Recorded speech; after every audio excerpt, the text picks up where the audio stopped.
يعني وصل بالاغلب الدوري. والحمد لله يعني التأهل لنصف النهائي هو شي كيبقى بحد ذاته شي حاجه زوينه بالنسبه لنا باش نكملوا الطريق ونخدموا ونشتغلوا باكثر اريحيه. مبروك علينا، مبروك على جميع لا جماهير لا اطقم لا اي ودادي. الحمد لله مره اخرى، وكنتمنى ان شاء الله نكملوا في الطريق الصحيح ان شاء الله باش تكون نهايه الموسم تكون في الالقاب ان شاء الله. يحيى غير الرساله ديالك لجماهير طارق الوداد يعني كتحضر اليوم والحمد لله عادنا عليهم هادشي، عادنا عليهم داك الحضور ديالهم وداك الوفاء ديالهم لهذا التوني هذا. مشكورين على اي حاجه كيديروا من اجل الفريق ومن اجلنا. حنا بدورنا ما كنبخلوا عليهم بوالو، كنحاولوا نقدموا كل ما بامكاننا باش نفرحوهم ونساعدوهم.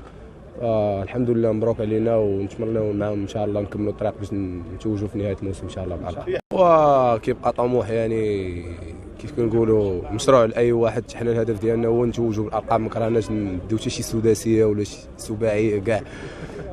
كنشتغلوا على اي كومبيتيسيون كنلعبوا فيها كنحاولوا نلعبوا فيها الالقاب. نتمنوا ان شاء الله نهايه الموسم نكونوا متوجين ان شاء الله ونفرحوا.